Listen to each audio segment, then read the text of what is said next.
সুপ্রিয় দর্শক, সবাইকে স্বাগত জানাচ্ছি TV24 আয়োজিত নিয়মিত অনুষ্ঠান আওয়ার ডেমোক্রেসি। আমি হাবিব রহমান আছি আপনাদের সাথে। অনুষ্ঠানটি সরাসরি সম্প্রচারিত হচ্ছে নিউ ইয়র্ক স্টুডিও থেকে। সিরিয়ার প্রেসিডেন্ট বাশার আল আসাদের পতনের পর দামেস্ক সহ অন্যান্য শহরগুলিতে হাজার হাজার মানুষ প্রথম জুমার নামাজের জন্য জড়ো হয়েছিলেন আজ। ত্রাণ সহায়তা বাড়াতে দাতাদের কাছে সাহায্যের আবেদন করেছেন দ্য ওয়ার্ল্ড ফুড প্রোগ্রাম। তাদের তথ্য মতে সিরিয়ায় প্রায় 2.8 মিলিয়ন বস্ত্রচ্যুত এবং খাবারের অভাবে ভুগছেন। এদের মধ্যে 1 মিলিয়নেরও বেশি সিরিয়ান নভেম্বরের শেষ দিকে লড়াইয়ে বাড়িঘর ছেড়েছিলেন। এই শীতে ইসরায়েল অকুপাইড গোলান হাইটস সীমান্তের ডিমিলিটারাইজ জোনে আমেরিকান সেনাদের অবস্থান করতে বলেছে ইসরায়েলের ডিফেন্স মিনিস্টার। এর আগে জাতিসংঘের মনোনীত বাফার জোন মাউন্ট হারামুনে সামিট পরিদর্শন করেন ইসরায়েলের প্রধানমন্ত্রী বেঞ্জামিন নেতানিয়াহু। চলতি সপ্তাহে নেতানিয়াহু বলেন, গোলান হাইটস সবসময় ইসরায়েলের অংশ হিসাবে থাকবে। আপনারা জেনে থাকবেন, এটি আন্তর্জাতিক আইন লঙ্ঘনের শামিল, এটি তাদের অংশ নয়। তবে বৃহস্পতিবার জাতিসংঘের সিরিয়ার ইসরায়েলি বিমান হামলা থামাতে এবং জাতিসংঘের বাফার জোন থেকে তাদের সেনা প্রত্যাহারের আহ্বান জানায়। কতখানি কাজ হবে উই ডোন্ট নো। আলোচনা থাকবে কিছুক্ষণ পর। টার্কির আঙ্কারায় দেশটির ফরেন মিনিস্টার ও প্রেসিডেন্ট এর সাথে সাক্ষাৎ করেছেন স্টেট সেক্রেটারি অ্যান্থনি ব্লিংকেন। তিনি জানান, সিরিয়ার ইসলামিক স্টেটের পুনরুত্থান ঠেকাতে আমেরিকা ও টার্কির সাথে একসাথে কাজ করবে। তবে আমেরিকার সমর্থিত সিরিয়ান ডেমোক্রেটিক বাহিনী YPJ কে সন্ত্রাসী সংগঠন বলে মনে করে প্রেসিডেন্ট এরদোয়ান। আর এই গোষ্ঠীর ওপর হামলার অধিকার তুর্কির আছে বলেও তিনি জানান। এদিকে গাজায় ইসরায়েলি বিমান হামলায় নুসরাত রেফিউজি ক্যাম্পে অন্তত 33 প্যালেস্টাইনি নিহত হয়েছেন এবং 84 জন আহত হয়েছেন বা নিখোঁজ আছেন এই পর্যন্ত। এই হামলাটি চালানো হয় সেখানকার একটি পোস্ট অফিসে, যেখানে তারা আশ্রয় নিয়েছিলেন। এটি পুরোপুরি বিধ্বস্ত হয়ে গেছে। অন্যদিকে রাফা ও খান ইউনিসে ইসরায়েলের আরেকটি হামলায় অন্তত 13 জন নিহত হয়েছেন। প্যালেস্টাইন চিকিৎসকরা জানান, নিহতরা মানবিক যে হিউম্যানিটেরিয়ান ট্রাকগুলি আছে, মানবিক ট্রাকগুলোতে নিরাপত্তা দিচ্ছিলেন। একটি গবেষণায় দেখা গেছে গাজার 96% শিশু মনে করেন তাদের মৃত্যু আসন্ন। প্রায় অর্ধেক শিশু বলছে তারা মরে যেতে চান। গবেষণাটি চালিয়েছে অলাভজনক প্রতিষ্ঠান ওয়ার চাইল্ড অ্যালায়েন্স। একটি বিবৃতিতে তারা বলেন, হাসপাতাল, স্কুল, বাড়ি ধ্বংসের পাশাপাশি এই আগ্রাসন প্যালেস্টিনিয়ানদের মানসিকভাবে ধ্বংস করছে। এই ধ্বংসলীলা ছাড় দেয়নি শিশুদেরও, অথচ এই যুদ্ধের জন্য তারা কোনোভাবেই দায়ী নয়। এদিকে নিউ ইয়র্কের ট্রাম্প মনোনীত বর্ডার জার থাম হোমেনের সাথে সাক্ষাৎ করেছেন মেয়র এরিক অ্যাডামস। সেখানে তিনি ম্যাস ডিপোর্টেশনের জন্য ট্রাম্পের পরিকল্পনা কার্যকর করার প্রস্তুতি দিয়েছেন। এর প্রতিবাদে সিটি হলের বাইরে বিক্ষোভ করেছেন অভিবাসী অধিকার কর্মীরা। একই সময় নিউ ইয়র্ক বিশ্ববিদ্যালয়ের ক্যাম্পাসে অন্তত 8 বিক্ষোভকারীকে আটক করেছে পুলিশ। ইসরায়েল গাজা যুদ্ধ থেকে লাভবান হওয়া সংস্থাগুলোকে NYU থেকে সরিয়ে দেওয়ার দাবিতে তারা ক্যাম্পাসের লাইব্রেরির বাইরে অহিংস অবরোধ করেছিল। গ্রেপ্তার হওয়া বিক্ষোভকারীদের মধ্যে রয়েছেন 2 জন NYU ফ্যাকাল্টি, একজন হলেন হিস্ট্রি প্রফেসর রেবেকা কার্ল, আর অপরজন হচ্ছে আমেরিকান স্টাডিজ প্রফেসর অ্যান্ড্রু রাস। তারা সহ 6 জন প্রফেসর এবং কয়েক ডজন শিক্ষার্থীকে ক্যাম্পাস কর্তৃপক্ষ NYU ভবনে প্রবেশ নিষেধাজ্ঞা দেন। এই সমস্ত বিষয়ে আজকে আলোচনা করার জন্য আমার সাথে আছেন হাসান ফেরদৌস, লেখক, সাংবাদিক, গবেষক। স্বাগত জানাচ্ছি আপনাকে। এবং আমাদের সাথে আরও আছেন doctor Shafiqur Rahman, professor, south Carolina state university. স্বাগত জানাচ্ছি আপনাকেও। আপনাদের শুভেচ্ছা। আমি হাসান ফেরদৌস, আপনাকে দিয়ে শুরু করব। প্রায় 50 বছরের বেশি সময় ধরে সিরিয়ায় আসাদ পরিবার ক্ষমতায় ছিলেন। এরপরও বাশার আল আসাদ হঠাৎই ক্ষমতাচ্যুত হলেন। অনেকে অনেক কথা বলছেন এবং অবস্থার দৃষ্টিতে মনে হচ্ছে বিভিন্ন গোষ্ঠীর, বিভিন্ন দেশের, বিভিন্ন জিওপলিটিক এটির সাথে যুক্ত। আসলে এর পেছনে কি কি বিষয় কাজ করছে অনেকেই এখনো পরিষ্কার না। আমি শুনবো আপনার কাছে। হাবিব ভাই, অনেক ধন্যবাদ। শরীফ ভাই, আসসালামু আলাইকুম। দেখে ভালো লাগছে। এত দ্রুততার সাথে আসাদের পতন ঘটলো, যা আমাদেরকে সামান্য সময় দেয়নি ব্যাপারটা বুঝতে। আসাদ নিজেও বোঝেনি, মার্কিন যুক্তরাষ্ট্র ব্যাপারটা বোঝেনি, মাত্র 12 দিনে এই পতনটা ঘটেছে। কিন্তু 12 দিনে আসলে নয়, এর পেছনে আছে কিন্তু দীর্ঘ কয়েক দশকের সংগ্রাম। 2011 থেকে যে আরব বসন্ত শুরু, তখন থেকে কিন্তু এই সিরিয়ার বিরুদ্ধে অ্যাক্টিভ আর্ম রেজিস্ট্যান্স গড়ে উঠেছে। মূলত ইরান এবং রাশিয়ার সমর্থনেই কিন্তু বাশার আল আসাদ এই দীর্ঘ সময় টিকে থাকতে পারলেন। তার পতনের মূল কারণ দুটি না, একাধিক কারণ, অভ্যন্তরীণ এবং বহির্গত। বহির্গত বলতে বোঝায় মূলত ইরান এবং রাশিয়ার দুর্বল হয়ে আসে। রাশিয়ার দুর্বলের কারণ আমরা জানি, তার ইউক্রেনে তার যুদ্ধ নিয়ে ব্যস্ততা, এটা একটা। 2 নম্বর, ইরান যেহেতু লেবাননে, গাজাতে এবং তার নিজের দেশে অব্যাহত ইসরায়েলি আক্রমণের হামলার মুখোমুখি হয়েছে, এবং এই যুদ্ধে কার্যত ইরান বিপর্যস্ত হয়েছে বলবো আমি। ফলে তার আগে সে শক্তিটুকু নেই যে শক্তি দিয়ে সে আসাদকে রক্ষা করতো। এটা হলো গিয়ে বহির্গত ফ্যাক্টর। ভেতরের ফ্যাক্টরটা আরো গভীর, তা হচ্ছে এই যে সিরিয়া কিন্তু অনেক আগে থেকে একটা বিভক্ত দেশ। কয়েকটি বড় বড় শহর ছাড়া কিন্তু হাফেজ আল আসাদের খুব একটা বেশি নিয়ন্ত্রণ ছিল না। বড় বড় শহর বলতে বোঝে আলেপ্পো, হোমাস, হাম, দামাস্কাস। এর বাইরে খুব একটা কিন্তু নিয়ন্ত্রণ ছিল না। মাথা রাখতে হবে যে দেশটা কিন্তু বিভক্ত, বিভক্ত গোত্রে, ধর্মে, বিভিন্নভাবে বিভক্ত। মাত্র 20% লোক হচ্ছে আলাওয়াইট শিয়া, তারা দেশটাকে বছরের পর বছর ধরে নিয়ন্ত্রণ করছে। মেজরিটি সুন্নি, তারা কিন্তু ক্ষমতার ভাগিদার নয়। কুর্দিরা রয়েছে দেশের পশ্চিম পূর্বাঞ্চলে, তারা সম্পূর্ণ ভিন্ন দেশ গড়ে তুলেছে। প্রায় অলমোস্ট 20% জায়গা দখল করে তারা কিন্তু কুর্দিরা সিরিয়ায়, যার সাথে আছে প্রায় 900 আমেরিকান সোলজার। আর আমরা দেখতে পেলাম কি এই সুন্নি মিলিটেন্ট গ্রুপটা, এইচটিএস বলছি তার নাম আমরা, যে আসলে আইসিস এবং আল কায়েদার একটা অপশুট। তারা দীর্ঘদিন থেকে, একটা গ্রুপ নয়, অনেকগুলি গ্রুপ মিলে একটা কোয়ালিশন তৈরি করা হয়েছে, যার নেতৃত্বে এই মুহূর্তে আছেন আল জিলানি বা গোলানি। গোলানি তার নামটা আসলে, গোলানি মানে তার জন্ম কিন্তু গোলান হাইটসে, সেই থেকে গোলানি, এটাকে এখন সহজ করা হয়েছে আল জিলানি বলে, সবাই তাই বলছি আমরা তাই নামটা। তো এই ভদ্রলোক, আমরা তাকে চিনতাম, সবাই তাকে চিনত একজন কট্টর জিহাদি বলে, এবং তার মাথায় $10 মিলিয়ন কিন্তু বাউন্টি আছে। আমেরিকান সরকার $10 মিলিয়ন ধরতে পারলে $10 মিলিয়ন দেবে বলে করা দিয়েছে। কিন্তু গত বছর 2 ধরে জেলানির কণ্ঠস্বর কিন্তু বদলাচ্ছে, তিনি অনেক মডারেট হয়েছেন।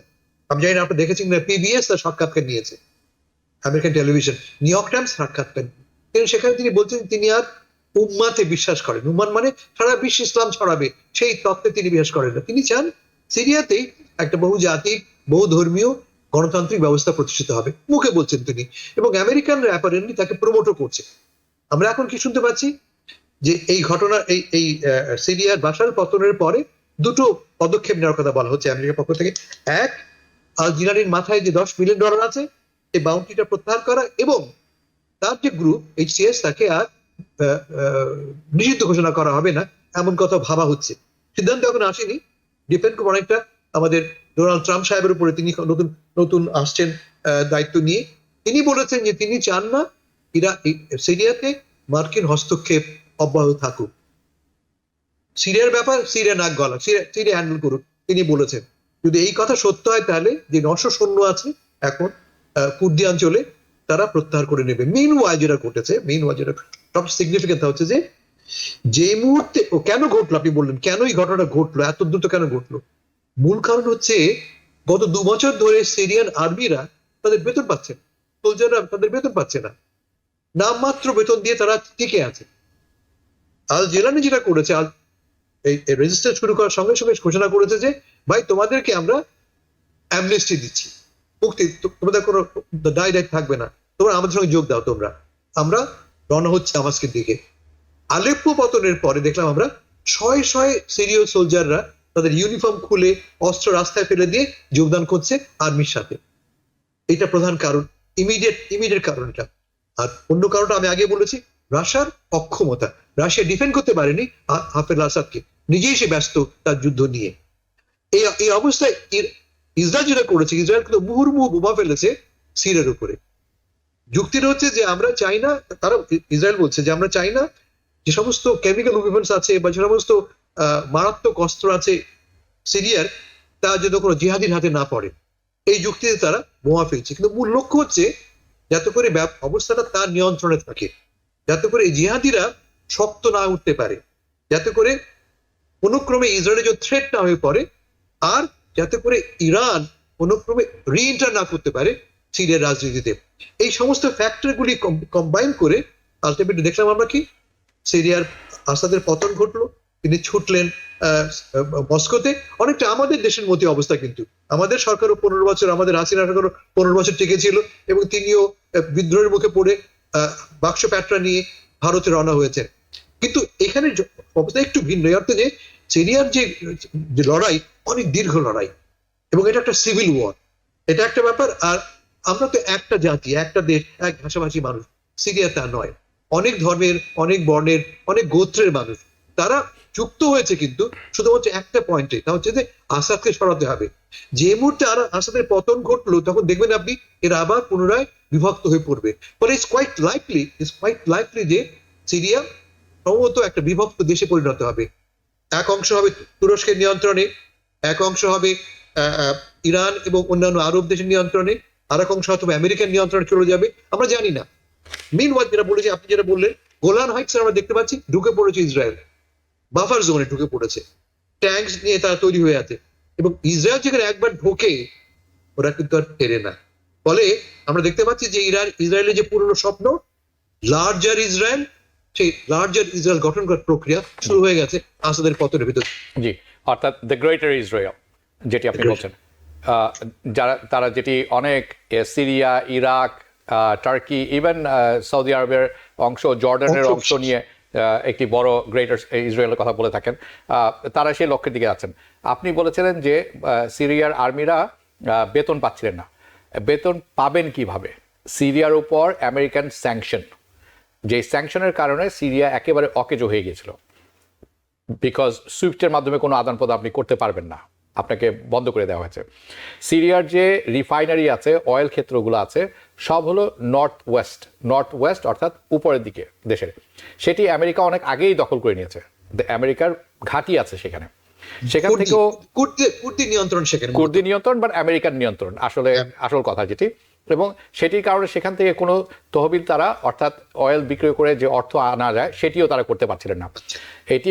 এই সমস্ত কারণে আবার যেটি আপনি বলেছেন যে দেশটি বিভক্ত, আপনি আলওয়াইতের কথা বলেছেন, আলওয়াইত আবার শিয়ারও একটি ফ্র্যাকশন, যারা এতটাই মানে ইসলামের বাইরে এবং ক্ষুদ্র একটি অংশ সিরিয়াতে।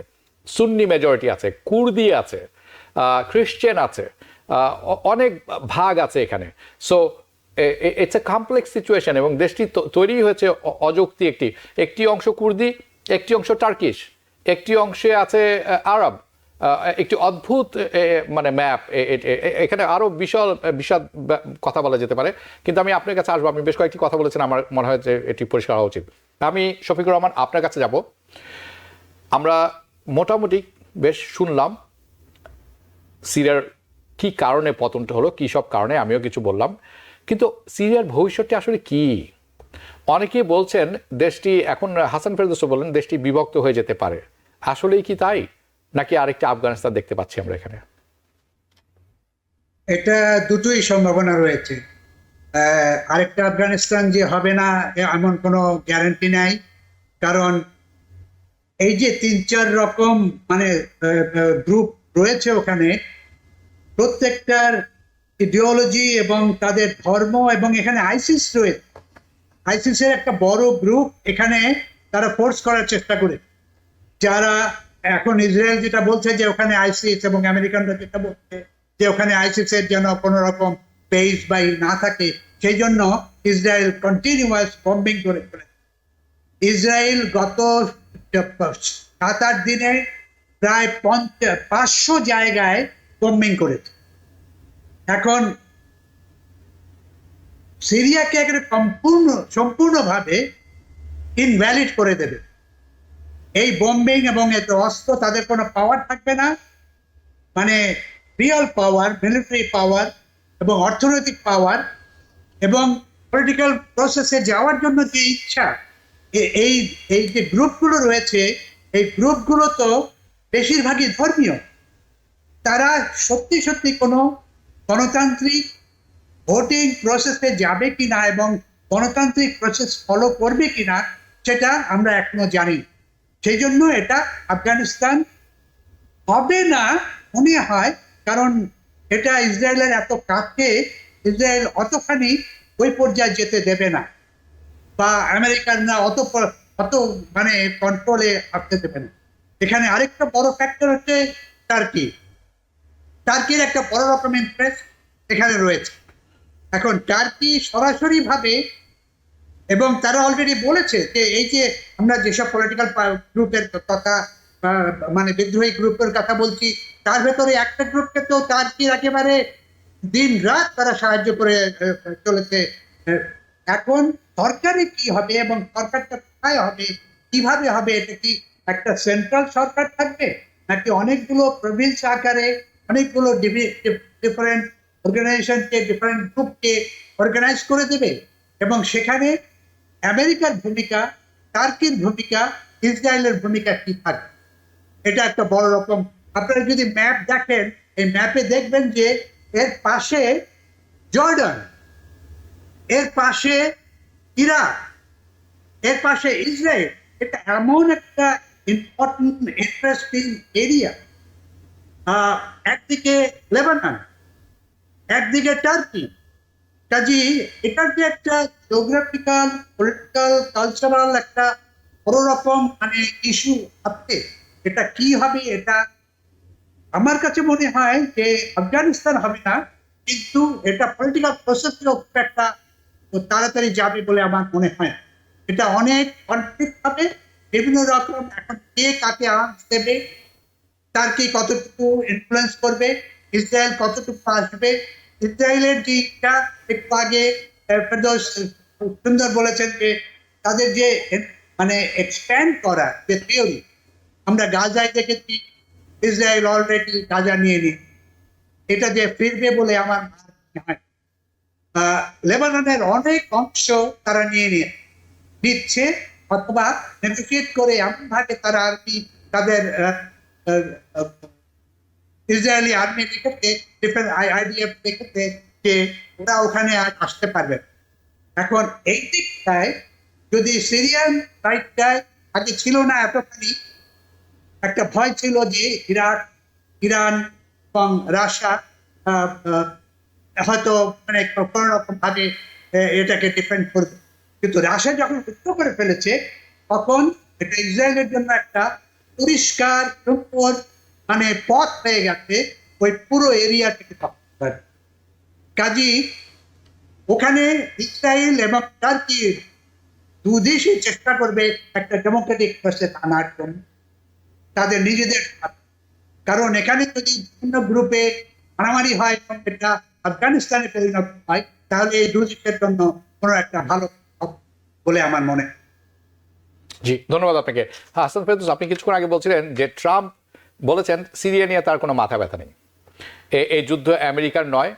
সিরিয়াতে কি তাহলে আমেরিকার কোনো ট্রাম্পের কোনো ধরনের হস্তক্ষেপ করবেন না, নাকি it's a very simplified Trump, যেটি সবসময় বলে থাকেন যে আমি একদিনে ইউক্রেনের যুদ্ধ বন্ধ করে দিতে পারবো? সিরিয়ার ঘটনাটা কিন্তু সেরকম নয়, কারণ আমেরিকার ফরেন পলিসির একটি বড় অংশ হচ্ছে তারা মনে করলো যে ইরাক দখল করবেন, তারা গেলেন, তারা দখল করলেন, ধ্বংস করলেন। সো ট্রাম্প যেটি বলছেন যে তার মাথা ব্যথা নেই, এটি আসলে কি রিয়েলি সম্ভব? কোনো যে আমেরিকা কোনো রকম হস্তক্ষেপ করবে না? তারা তো অলরেডি হস্তক্ষেপ, তারা হাঁটু পানিতে ডুবে আছেন সেখানে। আমি ভাই ট্রাম্পকে প্রেডিক্ট করা একটু ডিফিকাল্ট। ট্রাম্প কিন্তু টিপিক্যাল পলিটিশিয়ান নয়। আমি হলে বলতাম যদি আর একটা ডেমোক্রেট এখন হতো, কমলা হতো, আমি বলতাম না, ফরেন পলিসি পার্সোনালিটি দিয়ে চেঞ্জ হয় না, ফরেন পলিসি ইনস্টিটিউশনাল।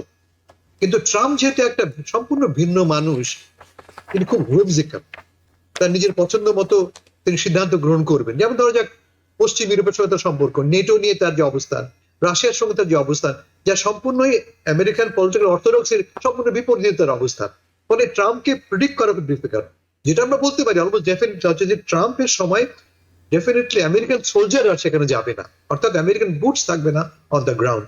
কিন্তু এর মানে এই না যে আমেরিকা এনগেজ থাকবে না। আমি একটু আগে বলেছি যে ইসরায়েল অলরেডি সেখানে ইনভলভ, ইসরায়েল মানেই কিন্তু আমেরিকা। মাথায় রাখতে হবে যে এদের স্বার্থটা সংযুক্ত, এরা একে অপরের সঙ্গে একইভাবে কাজ করে কমন স্ট্র্যাটেজিক গোলস বা অবজেক্টিভস অর্জন করবার জন্য।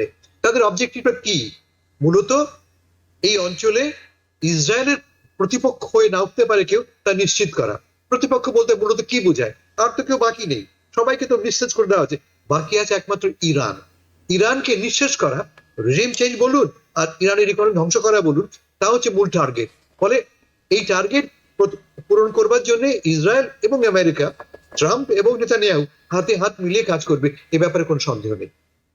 ইয়া যথার্থই বলেছেন। আমার তাই মনে হয় ফরেন পলিসি জিনিসটা এরকম। এবং আসছি আমি সে প্রসঙ্গে। আমি শফিকুর রহমান, আপনার কাছে আমার প্রশ্ন। ট্রাম্পের ক্যাবিনেটে আমরা বেশ কয়েকজন বিলিয়নিয়ার দেখছি, মানে রিয়েলি ধনকুবের যেটা বলে থাকি আমরা। এমন একটি ক্যাবিনেট যারা সাধারণ মানুষের ধোয়া ছোঁয়ার একেবারেই বাইরে, সাধারণ মানুষের যে বাস্তবিকতা তারও অনেক বাইরে। এই যে অবস্থায় এমন একটি ক্যাবিনেট, এটি কি জনগণের সুবিধার কথা ভাববে নাকি শুধু তাদেরই অর্থনৈতিক উন্নতির দিকে মনোযোগ থাকবে নিজেদের জন্য? যেমন আপনি যদি ইলন মাস্কের কথা বলেন, উনি ডিপার্টমেন্ট অফ ডজ যেটা আছে এটি এবং রামাস্বামী দুজন মিলে বলছেন যে বিভিন্ন কাট করবেন, তারা এফিসিয়েন্সি বাড়াবেন, খরচ কমিয়ে নিয়ে আনবেন। কিন্তু আমরা জানি ইলন মাস্ক ব্যাপক হারে ফেডারাল সাবসিডি পেয়ে থাকেন ইন বিলিয়নস অফ ডলার্স, উনি নিজে নিয়ে থাকেন। তো এই যে বিলিয়ন ডলারের যে লোকগুলো আমরা দেখছি, আসলে কি জনগণের কোনো কল্যাণে আসবে না নিজেদের পকেট ভারী করবেন তারা? সুন্দর প্রশ্ন এবং অনেক ইনডেপথ প্রশ্ন। এটাকে দেখতে হবে প্রেসিডেন্ট, ফর্মার প্রেসিডেন্ট এবং ফিউচার প্রেসিডেন্ট ট্রাম্প, ওনার ক্যারেক্টারটা কি, ওনার পার্সোনালিটিটা কি। ওনার যে আপনি ক্যাবিনেটের কথা বলেছেন এবং ক্যাবিনেটে যারা এসছে প্রত্যেকেই অর্থবান, প্রত্যেকেই তাদের কিন্তু খুব একটা অ্যাডমিনিস্ট্রেটিভ বা ফরেন পলিসি বা শিক্ষা বা মানে আমেরিকান প্রেসিডেন্সির যে প্রয়োজন, সারা পৃথিবীতে লিডারশিপ দেওয়ার যে ক্যাপাসিটি, তার অর্থনৈতিক জ্ঞান, তার পলিটিক্যাল জ্ঞান, তার এনভায়রনমেন্টাল ইস্যুতে তার ওপিনিয়ন এবং অন্য মানে ব্যবসা বাণিজ্য, উনি ট্রাম্প কতগুলো পরিষ্কার ক্লিয়ার ট্যারিফের কথা বলছেন। ট্যারিফ এলে যে কি হবে এবং কার কি হবে অত খুব একটা উনি বিবেচনা করেন না। ওনার আপনি যেটা বলেছেন যে অন্য সাইডে তার নিজের স্বার্থ, নিজের পরিবারের স্বার্থ এবং তার বড়লোক যে কজন লোক আমরা দেখতে পাচ্ছি তার ক্যাবিনেটে অলরেডি অ্যাপয়েন্টমেন্ট হয়েছে এবং হবে আগামীতে, যেটা টিফেনি তার আরেক মেয়ের শ্বশুরকে মাসাদ বুলস, এখন মাসাদ বুলসকে উনি মিডল ইস্টের স্পেশাল এনভয় হিসেবে, স্পেশালিস্ট হিসেবে এমপ্লয় করার চেষ্টা করতেন, অ্যাপয়েন্টমেন্ট দিয়েছেন উনি অ্যাপয়েন্টমেন্ট। কিন্তু তার যদি ব্যাকগ্রাউন্ড দেখেন, উনি একজন ট্রাকের ব্যবসায়ী। ওনাকে বলা হচ্ছে যে উনি বিলিয়নিয়ার, উনি কিন্তু বিলিয়নিয়ার নন, মিথ্যে কথা। উনি গত 7-10 বছর একটা ব্যবসা করেছেন। উনি লেবানন থেকে এসছেন, বোধহয় 2010 সালে। এই 15-20 বছরে উনি এখানে একটা ট্রাকের ব্যবসা করেছেন এবং সে নাইজেরিয়ায় একটা কোম্পানির সাথে সে যোগাযোগ করেছেন। তাকে বলা হচ্ছে যে নাইজেরিয়ার কোম্পানির মালিক, আসলে সে নাইজেরিয়ার ওই কোম্পানিতে $66,000 সে চাকরি করে এবং এই ট্রাকের ব্যবসা করে। এতে তার ট্রাম্পের ফ্যামিলির যেসব আত্মীয় স্বজন, তাদেরকে এমপ্লয় করার জন্য, তাদেরকে অর্থনৈতিকভাবে, রাজনৈতিকভাবে মানে সাপোর্ট করার জন্য তার ছেলের বউকে উনি সেনেটর বানাবার চেষ্টা করছেন। তার মানে একটা ফ্যামিলির ইন্টারেস্ট তার সেই মেইন গোল হিসেবে আমরা এখানে দেখতে পাই। এখন এতে যে সাধারণ লোকের উপকার হবে কি হবে না, যেমন এর আগে উনি বাজার সম্পর্কে এবং খাবার জিনিস সাধারণ, যেটা বাইডেনের একটা বড় রকম উইকনেস ছিল, যে সাধারণ ফুড মার্কেট, সাধারণ কমন জিনিসগুলো অনেক দাম বেড়ে গেছে আমেরিকা, সারা পৃথিবীতেই বেড়েছে, আমেরিকায় অনেক বেড়ে, এবং এটা সাধারণ লোক তাদের ইনকামের বাইরে চলে গেছে। এখন ট্রাম্প কিন্তু বলেছিল যে আমি এসেই এটাকে মার্কেটকে স্টেবিলাইজ করে দেবো এবং সহজ করে দেবো এবং সাধারণ লোকের উপকারের জন্য আমি সব রকম সাহায্য করে দেব। আজকে উনি বলেছেন, গতকালকে এবং আজকে উনি বলছেন যে মার্কেটকে, সাধারণ খাবার মার্কেটকে এত রকম সাহায্য করার মতন অবস্থা সরকারের না। এটা মার্কেট যেভাবে দাম ঠিক করবে, ডিমান্ড অ্যান্ড সাপ্লাই, অর্থনীতিতে যেটা হবে সেইভাবে চলবে, এখানে আমার কিছু করার নেই। এর আগে কিন্তু ইলেকশনের আগে উনি অন্যরকম কথা বলতেন। তো একটু আগে মানে হাসান ফেরদৌস যেটা বললেন যে ইলেকশনের আগে এবং ইলেকশনের পরে ওনার কি ধরন, উনি তো ঠিক পলিটিক্যাল রাজনৈতিক মানে ব্যক্তি নন। কাজে রাজনৈতিক ব্যক্তিদের যে জনগণের প্রতি একটা দায়িত্ব থাকে, একটা সামাজিক মানে ভবিষ্যতের রাজনীতিতে, উনি তো এর পরে আর প্রেসিডেন্ট হবেন না, ওনার ফ্যামিলি থেকে কেউ হয়তো আর আসবেন না, পলিটিক্সে ইনভলভ হবে কিনা জানি না। এই যে একটা সিচুয়েশন দাঁড়িয়ে গেছে, এই সিচুয়েশনে আগামী 4 বছর কি যে হবে, কোথা থেকে কোন পলিসি, কোন স্ট্র্যাটেজি হবে, এটা খুবই কঠিন একটা প্রশ্ন হিসেবে সবার সামনে আছে বলে আমার মনে হয়। সো আপনি যেটি বলছেন যে নির্বাচনের আগের ট্রাম্প আর নির্বাচনের পরের ট্রাম্প এক না, অনেকটা ওই বাংলাদেশের নির্বাচনের সময় গ্রামে গঞ্জে চেয়ারম্যানরা যেরকম অনেক খাইয়ে দাইয়ে আপনাকে রেডি করেন যে বাবা তুমি আমাকে একটা ভোট দাও। আপনারা দেখেছেন কিনা জানি না, অনেক আগে আমার মনে আছে ওই চেয়ারম্যান সাহেব যেতেন সবাই দোকানে দোকানে যেয়ে লোকজনকে নিয়ে ওই 7-আপের বোতল খুলে তাদেরকে আপ্যায়ন করতেন। উনি ট্রাম্প মানে ইলেকশনের আগে গণতান্ত্রিক, ইলেকশনের পরের দিন উনি ইটস এ ক্যাপিটালিস্ট মার্কেট।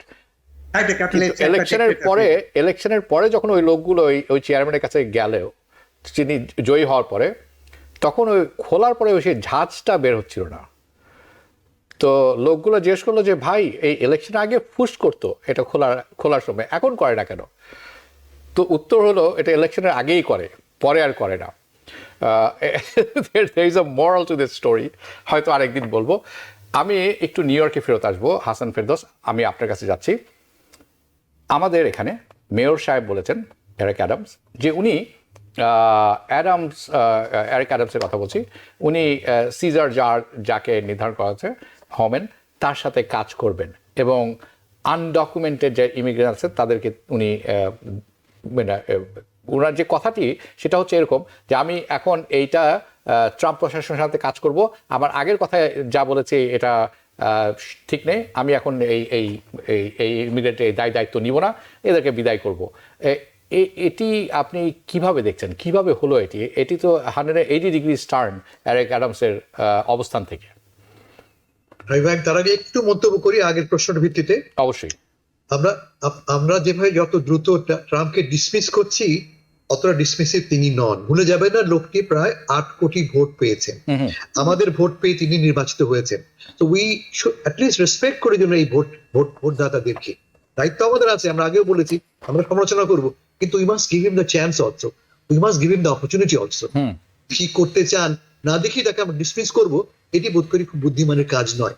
আমি জাস্ট কম্পেয়ার করে বলি, বাড়ির পাশে আর্জেন্টিনা মিলেই বলে এক লোক ক্ষমতা, সে এক্সাক্ট একই ফর্মুলা তিনি প্রয়োগ করছেন এবং আর্জেন্টিনাকে তিনি কার্যত একটা ব্যাংক্রাফট স্টেটকে ফিরে নিয়ে এসছেন দুর্যোগের মুখ থেকে।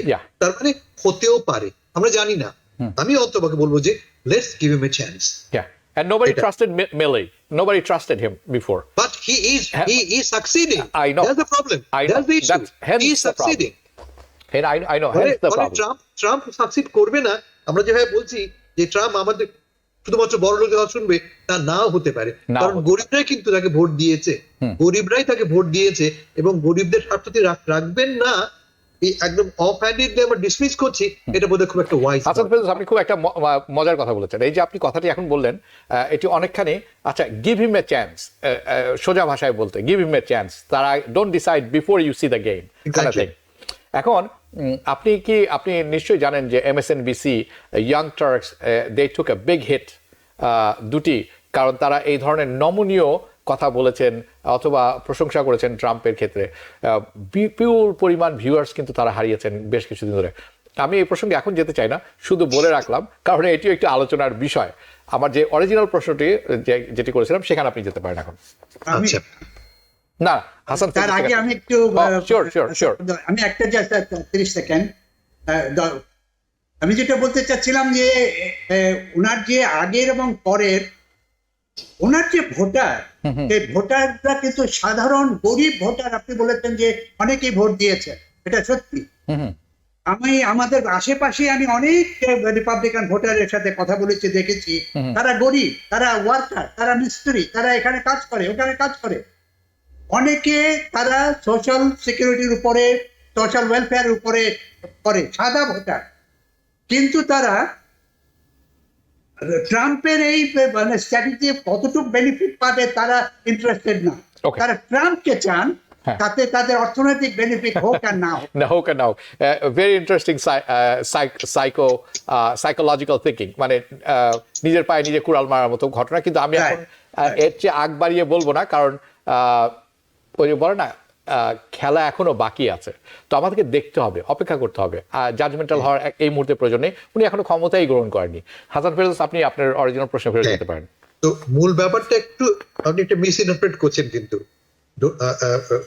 এরিক অ্যাডামস সাহেব বলেননি যে আনডকুমেন্টেড ইমিগ্রেন্টদের বের করে দেওয়া হবে। উনি বলছেন যারা অপরাধ করেছে, যারা ক্রিমিনাল অফেন্স করেছে, এমন লোকদেরকে বের করে দেওয়ার যদি তৎপরতা শুরু করার কথা বলছে ট্রাম্প প্রশাসন, তাদের সমর্থন করবেন। একটু ইতিহাসটা বলি, তা হচ্ছে যে নিউ ইয়র্ক সিটি হচ্ছে স্যাংচুয়ারি সিটি। স্যাংচুয়ারি সিটির মানে হচ্ছে যে 1989-এ আমাদের তখন ছিল এড কচ ছিলেন আমাদের সিটির মেয়র। এড কচ এক এক্সিকিউটিভ নির্দেশে ঠিক করলেন যে আমরা ফেডারেল গভর্নমেন্টের সব নির্দেশ মানতে বাধ্য নই, স্পেশালি অন ইমিগ্রেশন। যদি আমাদেরকে বলে একে বের করে দাও, আমি বের করে দিতে বাধ্য নই। এই যুক্তিটা কি? 10th অ্যামেন্ডমেন্ট, খুব বিখ্যাত 10th অ্যামেন্ডমেন্ট, যেখানে বলা হচ্ছে যে ফেডারেল গভর্নমেন্ট এবং স্টেট গভর্নমেন্ট মধ্যে ক্ষমতার বিভাজন আছে। ক্ষমতার বিভাজনের যে যুক্তি, সেই যুক্তি ব্যবহার করে এড কচের এই স্যাংচুয়ারি সিটির নির্দেশনা। এবং আমেরিকা অনেক শহরে, কিন্তু চিকাগো, বস্টন, সান ফ্রান্সিসকো সবই স্যাংচুয়ারি সিটি, যারা ওয়েলকাম করে ইমিগ্রেন্টদেরকে।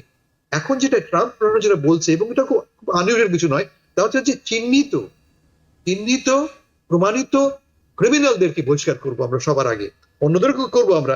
তারা বলছে প্রায় 12 মিলিয়নকে তারা এক্সপেল করবে, বাট ইনিশিয়ালি তারা এক্সপেল করবে চিহ্নিত, প্রমাণিত, ইনডাইটেড, কনভিক্টেড, জেইলড এমন ক্রিমিনালকে তারা বহিষ্কার করবে। And I think that's a sensible approach. মাথায় রাখতে হবে যে শুধুমাত্র why do you talk only about immigrants? যে কোনো অপরাধীকে, যদি যে কোনো অপরাধী থেকে থাকে, তাকে আপনি ধরবেন। যদি আমাদের সমাজে অপরাধ করেছে কিন্তু তিনি জেলে নেই, তাকে আপনি ধরবেন না কেন? Why do you single out undocumented immigrants? মানে এই যে পেইন্ট করাটা, ইমিগ্রেন্টেরকে ক্রিমিনাল বলে চিহ্নিত করার যে প্রবণতা ট্রাম্প প্রশাসনের, এটি তারই একটা এক্সটেনশন। এখন আপনি বলছেন Eric Adams just is a Republican, কিন্তু উনি রিপাবলিকান ছিলেন, হোল পাল্টে পোশাক বদলে ডেমোক্রেট হয়েছেন, এবং তিনি আবারও ফিরে যাচ্ছেন ট্রাম্প প্রশাসনের কাছে অ্যাজ এ রিপাবলিকান, কারণ তিনি বিপদে আছেন, তার নামে অনেকগুলি মামলা আছে, তিনি জেলে যেতে পারেন। তিনি চেষ্টা করছেন ট্রাম্পের সমর্থন পেয়ে ছাতার নিচে যে বাঁচবার জন্য, এবং সেই জন্যই ট্রাম্পের সুরে তিনি কথা বলছেন। বাট ওভারঅল কিন্তু যদি অপরাধীদেরকে ধরা হয়, তাতে আমি তাতে অপরাধ কোনো অন্যায় দেখি না আমি। কিন্তু শুধুমাত্র ইমিগ্রেন্টদের চিহ্নিত করা ইটস এ পলিটিক্যাল অ্যাক্ট বলে মনে করি আমি। জি, ধন্যবাদ আপনাকে। আমার মনে হয় এরিক অ্যাডামসের স্বপ্নটি আরেকটু বড়। উনি হয়তো গভর্নরও হতে চান, এবং এটা হতে হলে ওনাকে he has to be on the right side of the current administration, not necessarily Trump but the Republican administration. আমি শফিকুর রহমান, আপনার কাছে যাব। ডিপার্টমেন্ট অফ এডুকেশন বন্ধ করে দেওয়ার কথা বলেছেন ট্রাম্প। আপনি একজন প্রফেসর, এবং আপনার কাছে আমার প্রশ্নটি হবে এরকম, এটি করলে সহযোগিতার অনেক পাবলিক স্কুল যারা আছে, যারা সহায়তা পায়, পাবলিক স্কুল আছে, ব্যাপকভাবে ক্ষতিগ্রস্ত হবে। পাশাপাশি অনেক আমেরিকান শিক্ষার্থী যারা আছেন তাদের অনেকের পড়াশোনা বন্ধ হয়ে যেতে পারে। এমন একটি সিদ্ধান্ত ট্রাম্প মূলত আসলে কেন নিচ্ছেন, কার স্বার্থে নিচ্ছেন? How does it help, what is it? এখানে দুটো সাইড আমরা দেখবো। একটা হলো যে স্টেটের পক্ষ থেকে, একটা ফেডারেল গভর্নমেন্টের পক্ষ থেকে। শিক্ষার উদ্দেশ্যটা কি? শিক্ষার উদ্দেশ্য মানুষকে এডুকেট করিয়ে এমনভাবে সমাজে এবং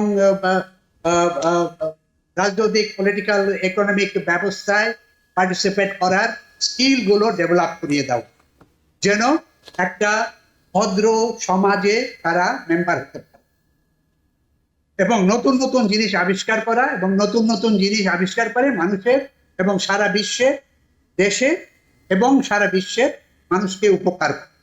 যেমন ডাক্তারি, মেডিকেল সায়েন্স, যেমন ইঞ্জিনিয়ারিং সায়েন্স, যেমন বিভিন্ন জায়গায় মানুষের যে শিক্ষার উদ্দেশ্য। এখন ফেডারেল গভর্নমেন্টের যে দায়িত্ব শিক্ষার ব্যাপারে, সেটা হচ্ছে যে বড় রকম যেগুলো স্টেটের বাজেটের ভেতরে থাকে না বা করে না, তখন ফেডারেল গভর্নমেন্ট বড় বড় বাজেট নিয়ে এসে এমন কতগুলো কাজ করে যেটা ন্যাশনাল ইন্টারেস্টের সার্ভ। যেমন national science foundation, national science ফাউন্ডেশনের বেশিরভাগ টাকা আসে ফেডারেল গভর্নমেন্টের। যেমন বিভিন্ন রকম রিসার্চ অর্গানাইজেশন আছে, বিভিন্ন রকম বড় বড় ইউনিভার্সিটিগুলো, রিসার্চ প্রজেক্টগুলো সব রকম ফেডারেল গভর্নমেন্টের ফান্ড থেকে আসে। যেমন স্ট্যানফোর্ড, যেমন প্রিন্সটন, যেমন হার্ভার্ড, যেমন এসবের জায়গার যদি স্টেট থেকে ফান্ডিং দেওয়ার মতন ক্যাপাসিটি এদের নেই। এই জন্য ফেডারেল গভর্নমেন্টের ফান্ডিং এর উপরে এগুলো চলতে। তো এই যে একটা পার্সপেক্টিভ উনি যেটা চাচ্ছেন, আমার জানি না এটা সম্ভব হবে কিনা। উনি হয়তো চেষ্টা করবেন যে ফেডারেল ফান্ডগুলোকে ডিস্ট্রিবিউট করে দেওয়ার জন্য বিভিন্ন 50টা স্টেটে। এখন সেটা যদি উনি করেন, তাহলে এই যে বড় বড় রিসার্চ অর্গানাইজেশনস গুলো, যেগুলো সারা পৃথিবীতে নলেজ ডেভেলপ করে এবং টেকনোলজি ডেভেলপ করে এবং অন্য জিনিস ডেভেলপ করে, সেগুলো সাফার করে, এগুলো আমি বলছি। কিন্তু একই সাথে উনি এই টেকনোলজি যে লোকগুলোকে উনি তার ক্যাবিনেটে নিচ্ছেন, তাদের প্রত্যেকেরই কিছু কিছু রিসার্চ কম্পোনেন্ট রয়েছে তাদের ব্যবসা। সেখানে কোথায় কি হবে আমার মনে হয় না এটা খুব একটা মানে কোনো একটা পজিটিভ সিদ্ধান্তে ট্রাম্প যেতে পারবেন বলে আমার মনে হয়। কারণ স্টেট থেকে এবং অন্যান্য বিভিন্ন অর্গানাইজেশন থেকে ট্রেমেন্ডাস একটা অপোজিশন এবং ক্রিটিসিজম আসবে এটা করার জন্য। এটা আগেও চেষ্টা হয়েছে, কিন্তু এটা কেউই সাকসেসফুল হয়নি ওই রকম করার। জি, ধন্যবাদ। আমি একটু বলি হাবিব ভাই, আমি একটু বলি, আমরা এটা কিন্তু মিস ইন্টারপ্রেট না করি। এই অর্থে যে 1970 আগে কিন্তু শিক্ষা দপ্তর বলে কোনো দপ্তর ছিল না।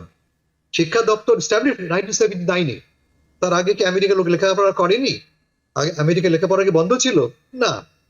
আমাদের রফিক সাহেব নিশ্চয়ই তার আগে পাশ করেছেন এবং পাশ করে এই দেশে পিএইচডি করেছেন। ফলে ব্যাপারটা তা না। এরা বলছে যে আপনারা যদি পড়ে থাকেন প্রজেক্ট 2025, যে শিক্ষা এবং অনেক দপ্তরই অনেক সিদ্ধান্তগুলি স্টেট নেবে। যেমন অ্যাবর্শন মনে করা যায়, ফেডারেল গভর্নমেন্ট ডিসাইড করবে না, লোকাল ডিসাইড করা হবে, কারণ ইস্যুটা লোকাল ইস্যু। ফলে লোকালদেরকে অনেক বেশি ক্ষমতা দেওয়া হচ্ছে। সমস্যা যেটা হচ্ছে, এবং ঠিক ধরেছেন শফিক ভাই, তা হচ্ছে যে ফেডারেল ফান্ডিং কিভাবে ডিসবার্স হবে। তার চেয়ে বড় কথা, ফেডারেল গভর্নমেন্ট যেটা করে, সিভিল রাইটস ল গুলিকে স্ট্রিক্টলি তারা মনিটর করে। সিভিল রাইটস বলতে কি বোঝাচ্ছে? সাদা কালো সমতা মনে করা যায়, কেমন ডিসক্রিমিনেট না করার ব্যাপারটা ফেডারেল গভর্নমেন্ট মনিটর করে। এই মনিটরিং প্রক্রিয়া থাকবে কি থাকবে না আমরা জানি না, কিন্তু এই মুহূর্তে যেটা বলা হচ্ছে তা হচ্ছে এই যে খরচ কমানোর জন্য আপনারা জানেন এলন মাস্কের যে ডোজ, $2 ট্রিলিয়ন তারা কাটছাট করবে। $2 ট্রিলিয়ন কোথেকে করবে? তার একটা বড় সূত্র হচ্ছে, বড় একটা সোর্স হচ্ছে শিক্ষা দপ্তর। এতে ডিসরাপশন হবে বটে, কিন্তু আমেরিকা লেখাপড়া বন্ধ হয়ে যাবে আমার তা মনে হয় না। জি, তো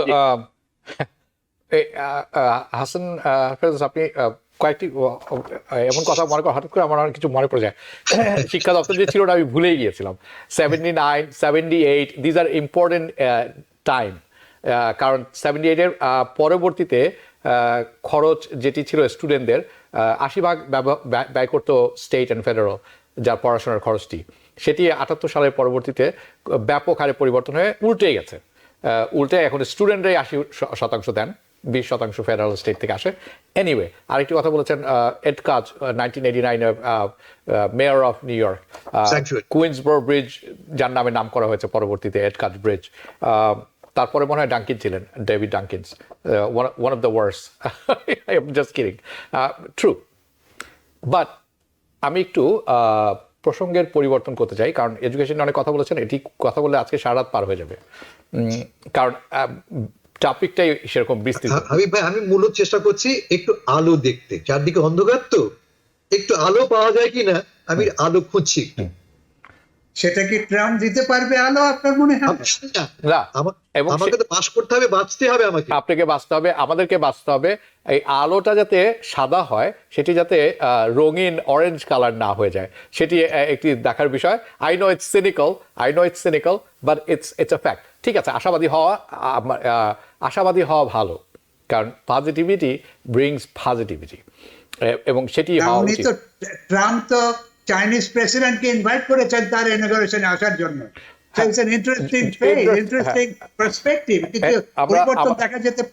আমরা সেটাও কভার করবো, এবং I really think something is cooking. ঠিক আছে, আমরা দেখবো সামনে কি হয়।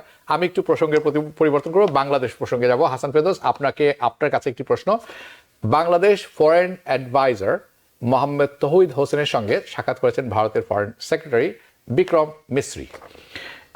তিনি জানান, দুই দেশের জনগণের স্বার্থে বাংলাদেশের অন্তর্বর্তীকালীন সরকারের সঙ্গে কাজ করতে আগ্রহী দিল্লি। এমন পরিস্থিতিতে দু দেশের আসলে কি পদক্ষেপ নেওয়া উচিত বলে আপনি মনে করছেন? কারণ পরিস্থিতি অযথাই উত্তপ্ত হচ্ছে, এবং তার জন্য ভারতীয় মিডিয়া যেমন দায়ী, বিজেপি অনেকখানি দায়ী, আমাদের দেশের থেকেও যেই কথাগুলো বলা হচ্ছে দায়িত্ব জ্ঞানহীন বলে মনে হয় অনেক সময়। আপনি কি মনে করেন? হাবিব ভাই, আমরা বলি যে ট্যাঙ্গো নাচতে হলে দুজনকে লাগে, it takes two to tango, বা দু হাত দিয়ে তালি বাজাতে হয়। বাংলাদেশের সাথে ভারতের সম্পর্কের অবনতি ঘটেছে, এই নিয়ে কোনো সন্দেহ নেই।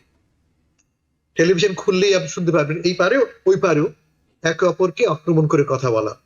আমাদের পতাকা পোড়ানো হয়েছে ভারতে, পশ্চিম বাংলা বিশেষ করে, বাংলাদেশে ভারতীয় পতাকা পদদলিত করা হয়েছে। আমরা ঢাকা থেকে ফেনী যাচ্ছি ভারত জয় করবার জন্য মিছিল নিয়ে, মানে সম্পর্কটা একটা যুদ্ধে একটা পর্যায়ে পৌঁছেছে। কিন্তু আমরা উই নিড ইচ আদার। আমাদের কমন প্রায় 4000 কিলোমিটার আমাদের কমন বর্ডার। এই দুই বর্ডারের পাশাপাশি কারা থাকে? আমরা থাকি। আমাদের কমন সমস্যা, নদীর সমস্যা, climate change, crime, export, trade. একে অপরের সাথে কাজ না করলে আমাদেরই ক্ষতি, তাদেরও ক্ষতি, আমাদেরও ক্ষতি। ফলে উভয়কে সামনে এগিয়ে আসতে হবে।